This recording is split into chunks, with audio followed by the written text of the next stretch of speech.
We love what we did. We love going to work, we love the show, and making it the best it could be. It was the show that started it all. A show that would chronicle the life of Bruce Buckley, part-time writer, full-time ladies man. Oh, he definitely had attitude. Don't mess with the Steve, punk. He was sassy. You know, he had that certain something on screen. He was a whole lot of horse.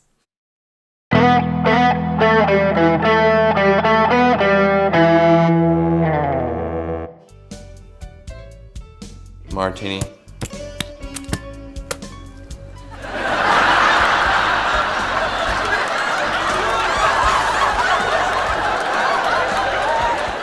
I would say it was a dangerous show.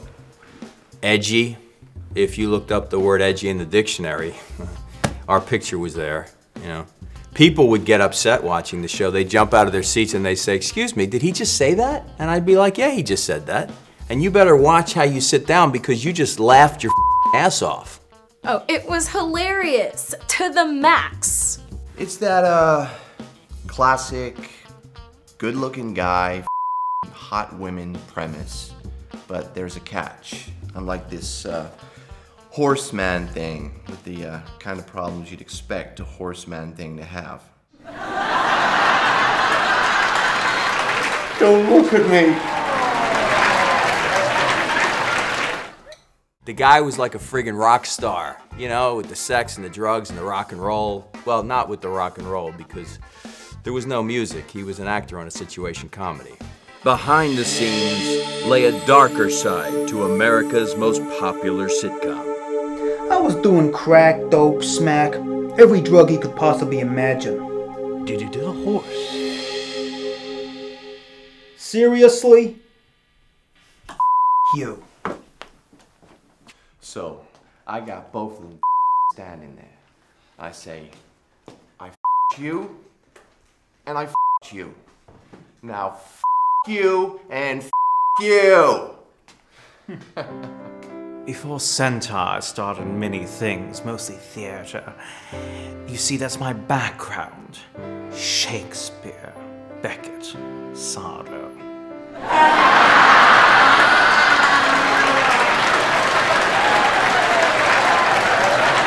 And that's when it dawned on me. I'd gone from Othello to Jello. Bruce! Bruce! It's Sarah Jessica Parker. She's outside. She says she wants to talk to you. Tell her I don't date women with horse faces. Well, I just come from doing Norton, of course, when I got the call to do Centaur. It was really the first sitcom, at least to my knowledge, that had been based on a popular brand of virus protection software.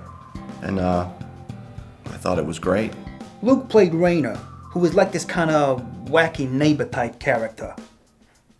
And I remember thinking, hey, that's interesting. That's never been done before.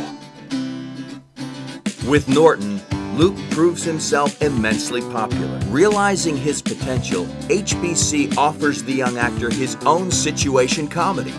For writer Judd Kachevsky, the premise for this new show seems to write itself. Personally, I hate horses and people. That's what the network forced me to come up with, yeah. When it comes to comedy, I've got this golden rule. 3 little words that I've always told my showrunners. No new material. Because, quite honestly, I have never laughed at a joke unless I've heard it before. And I think that's why Centaur became such a hit. No new material. The pilot goes down well with HBC, who are primarily known for their thought-provoking and highly acclaimed documentaries. They made just 2 suggestions before commissioning the show. The first was that Larry, an obese man who likes to eat a lot, appear more frequently. Hey Bruce, no time to talk. I need your coupons for Big Bobby's Burger Bar. There's 2 for 1 on Big Bobby's Mega Months Mexican Special today only. Bernie's coming down from upstate. I'm meeting him there. Hey, is Linda here? If so, tell her I say hi. By the way, do you want anything? I'm all good, Larry. Thanks. I got potato chips. Potato chips? Larry. Everybody loved Larry. Now, Larry is one of these archetypical situation comedy characters.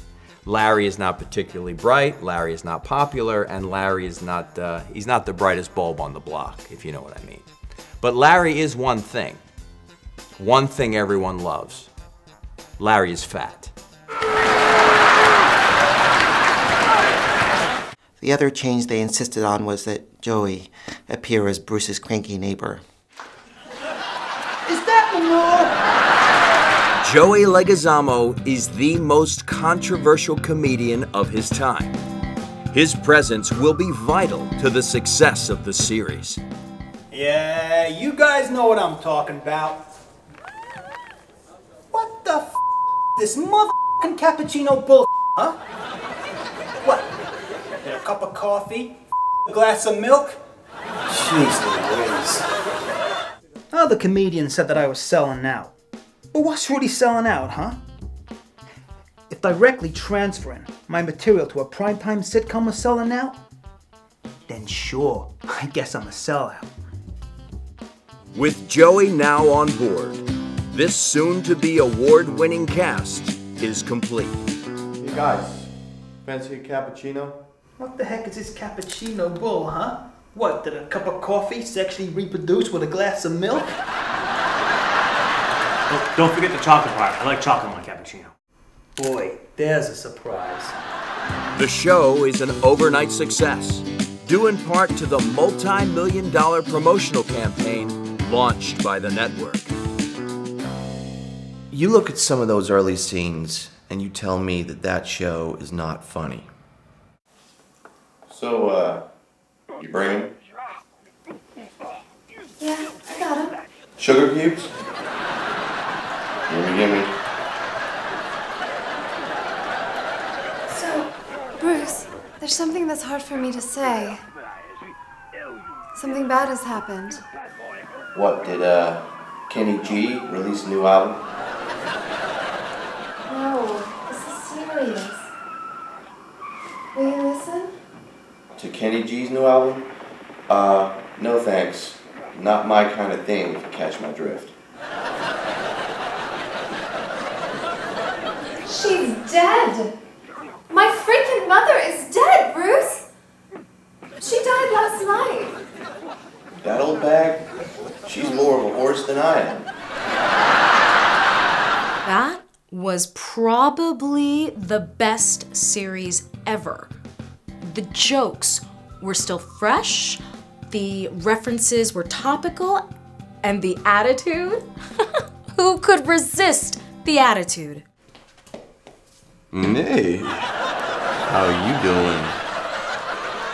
No one could imagine that the success of the show was not to last.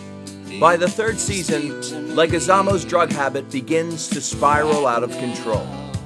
Hey, why should I talk to the neighbors?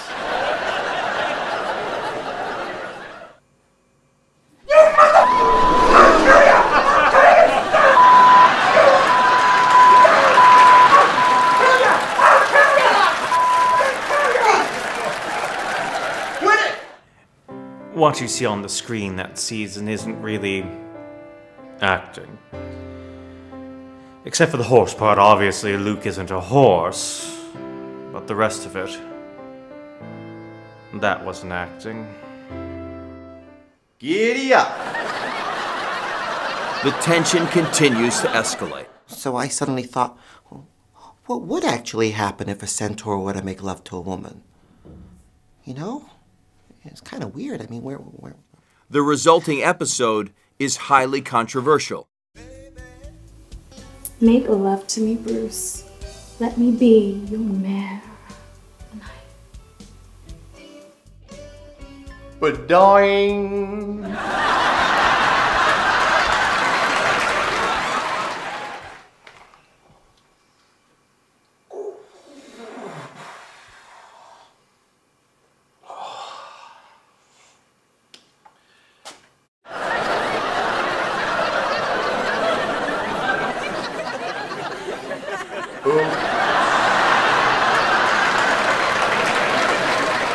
Hey, Bruce, want to get some...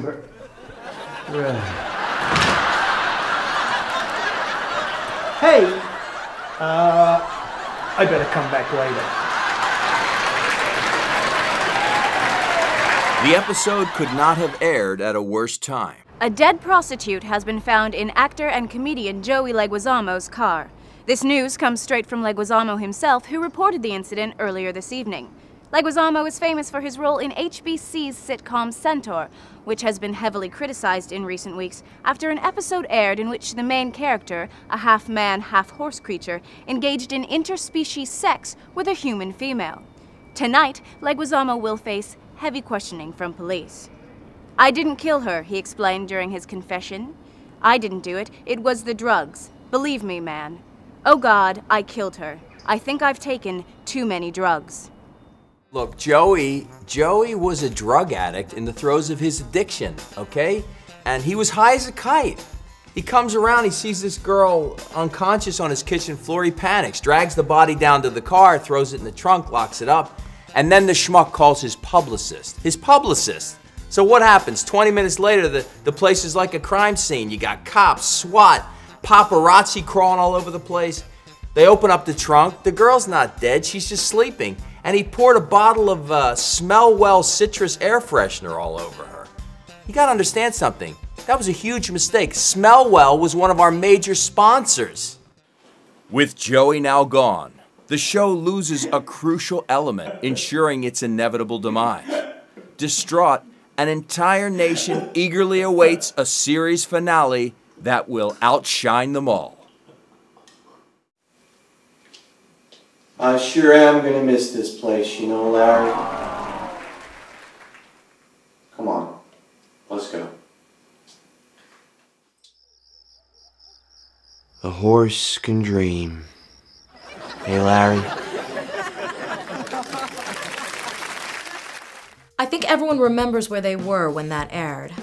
I know I do. I cried, I laughed, sometimes at the same time. It was confusing, yes, but was it good television?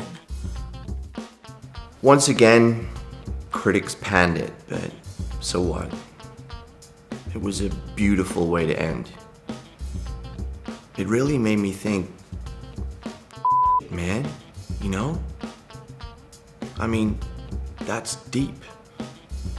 I never really thought about it like that before, but what if it was just all like a horse's dream or something? Look, plenty of shows have done this, you know, where you find out at the end of the season that everything took place in someone's dream.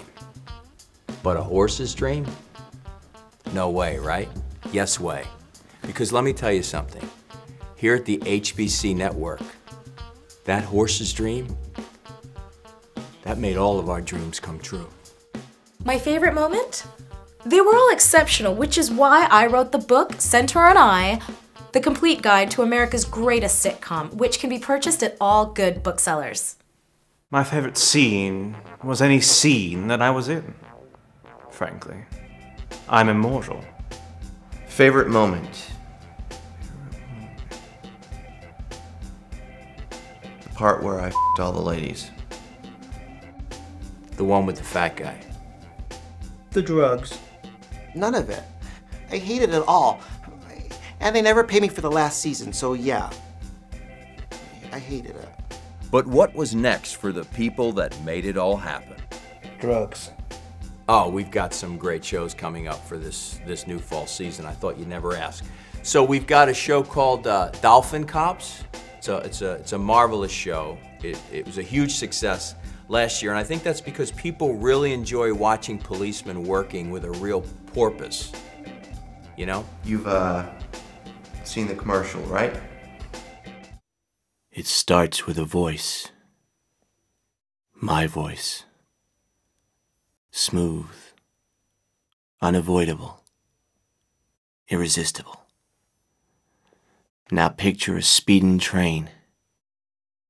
Now picture this. Me. I'm in Paris. I'm in Rome. I'm whoever you want me to be. Et in Arcadia ego. Now that's what I'm talking about. I'm a superstar. El Superstaro. That's what they call me in Spain, in Mexico, in Brazil. So, she asks, what happened to the train? It crashed, I say. What happened to me? Well, I'm just getting started. See you later. A new fragrance by Luke Wader. I'm also starring Dream Seed. The premise: one man must implant his dream seed into the mind of 1,000 women. It's animated, very tasteful. I can't afford to hurt you any longer, babe. That's why I must go. Take my seeds and spread them into the fields of yore. You gotta keep this dream alive. You hear me? I've just been told that HBC have greenlit a Centaur spin-off series. It's called Larry, naturally. It follows a Larry character. He opens a fast food chain and lives with this sexy female roommate. I don't see why you're laughing. It's not a comedy. I've actually been quite lucky to get a lot of voiceover work too. Get it now! It's yummy, it's delicious, it's chalk sock. The chalk that comes in a sock. F it, Mark! I am not saying this. I quit! Wow, it's delicious, it's scrumptious, it's chalk sock. A block full of chalk that comes in a sock.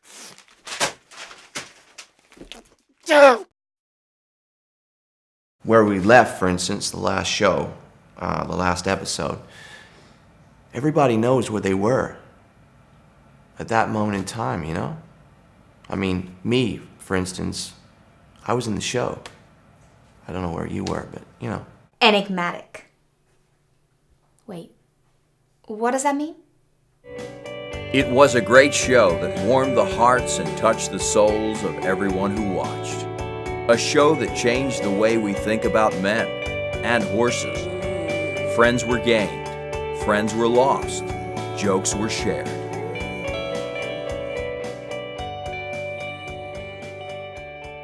Three little girls from school are we. Oh boy. Why are we shouting? I don't know! Okay, fine! Just think of it, Bruce. Pizza, fried chicken, potato chips, all the flavors of the rainbow. Here we go again.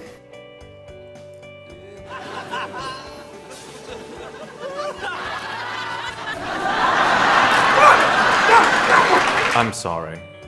I think I was the only one who was working. Everyone else was playing Fanny Fail My Bottom with horrible, horrible, horrible on face. And that's the end of that chapter.